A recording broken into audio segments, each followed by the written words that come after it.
도널드 트럼프 대통령은 북한 김정은 위원장이 임기 내 북미 관계 개선을 희망하며 비핵화 의지를 표명한 데 대해 함께 해낼 것이라고 화답했습니다. 다만 미국이 요구해온 핵 리스트 신고와 검증 등에 대한 언급은 나오지 않아 실제 협상에서는 난항도 예상됩니다. 워싱턴 연결해서 자세히 짚어보겠습니다. 윤석희 특파원.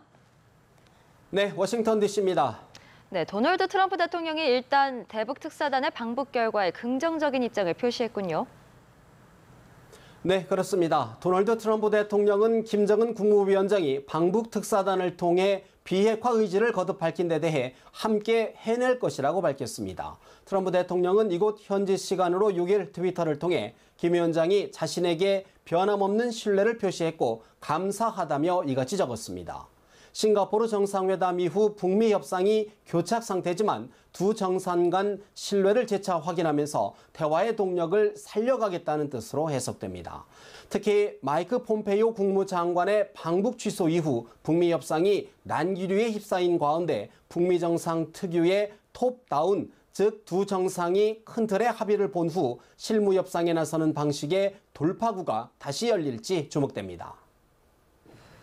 네, 사실상 북미 후속 협상에 미국 측 실무 총책임자를 할 수 있는 마이크 폼페이오 국무장관이 다소 신중한 반응을 보였다고요?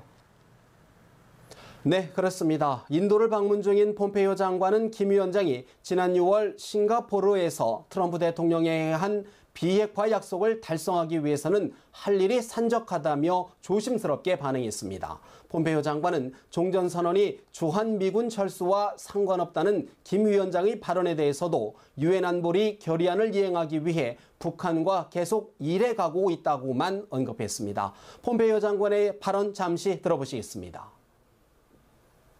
North Koreans to deliver on the world's demands. It is the case that there is still an enormous amount of work to do. 폼페이오 장관은 김 위원장이 트럼프 대통령의 첫 임기 내로 비핵화 시간표를 언급한 데 대해서도 구체적인 평가를 삼갔는데요. 북한 주민의 보다 밝은 미래를 위한 김 위원장의 전략적 변화를 설득하는 작업은 계속된다고 강조했습니다. 사실 최대 관심은 이번 특사단의 방북이 교착 상태에서 벗어나지 못하고 있는 북미 간 비핵화 협상에 긍정적인 영향을 줄 수 있을지 여부인데요. 네, 방북을 마친 대북 특사단은 조만간 이곳 워싱턴도 찾을 것으로 보이는데요. 일단 교착 국면인 북미 비핵화 협상에는 긍정적으로 작용할 것으로 보입니다.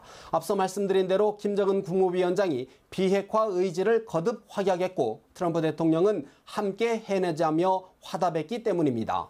특히 김 위원장이 비핵화 시기를 트럼프 대통령의 첫 임기 내로 처음 거론한 것은 미국 정부로서는 긍정적인 신호로 받아들일 만한 대목입니다.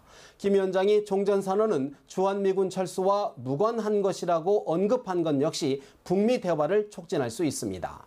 로이터 통신은 김 위원장이 도널드 트럼프 대통령의 첫 임기 내에 비핵화를 실현하겠다는 의사를 피력했다며 핵 프로그램 해체에 잠재적 시간표를 제시한 것은 처음이라고 보도했습니다. 블룸버그 통신은 김정은 위원장이 비핵화를 위한 보다 적극적인 조치를 해나갈 수 있다는 뜻을 밝힌 것이라고 평가했습니다. 네, 그렇긴 하지만 북미 협상의 돌파구가 열리더라도 순탄치만은 않을 것이다라는 관측도 만만치 않죠. 네, 그렇습니다. 김 위원장이 비핵화에 대한 진정성을 강조하면서도 핵 프로그램 신고나 사찰 등 미국이 강하게 요구하고 있는 구체적인 조치에 대한 언급이 전해지지 않았기 때문인데요. 풍계리 핵실험장 폭파 등 선제적 조치를 언급하면서 미국의 단계적 동시적 행동을 요구한 것도 북미 간 간극을 다시 노출한 것이란 평가입니다. 뉴욕타임스는 북미 협상이 모호하게 언급된 싱가포르 합의의 이행을 놓고 정체돼 왔다며 김 위원장은 한반도 비핵화를 어떻게 달성할지에 대한 단서를 거의 제시하지 않았다고 보도했습니다. 이제 관심은 북한 김정은 위원장이 대북 특사단을 통해 미국에 전달할 메시지에 모아지고 있는데요.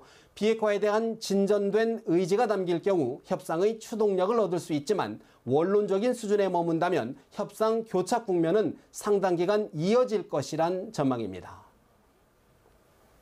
네, 이런 상황에서 미국 재무부가 지난 2014년에 있었던 소니 픽처스 해킹 사건과 관련해 북한 국적 해커를 기소했는데 좀 여러 해석이 나올 듯한데요. 네, 미 재무부는 이곳 현지 시간으로 6일 북한 제재 강화법 등을 근거로 북한 국적 해커 박진혁과 소속 회사 조선 엑스포 합영회사를 독자 제재 명단에 올렸다고 발표했습니다. 이번 제재는 지난달 22일 북한 관련 정제유 환적 선박 등을 제재한 이후 보름 만으로 북한과의 비핵화 협상 국면에서 북한을 더욱 압박하겠다는 포석도 깔린 것으로 해석됩니다.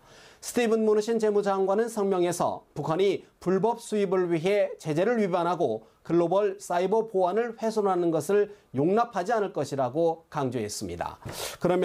그러면서도 이번 제재는 북한은 앞서 지난 2014년 소니 픽처스가 북한 지도자의 암살을 소재로 한 코미디 영화 인터뷰를 배급하는 것에 강력 반발했었는데요. 이 당시 미 연방수사국 FBI는 북한을 소니 픽처스 해킹 사건의 배후로 지목했고 오바마 당시는 대통령은 정찰 총국 등 북한 당국을 직접 겨냥한 고강도 행정명령을 발동했습니다. 다만 이번 제재가 미국 정부의 주기적, 정기적 제재의 연장선상인 만큼 특사단 방북 등 최근 국면과는 무관하다는 해석도 동시에 나오고 있습니다. 지금까지 워싱턴에서 전해드렸습니다.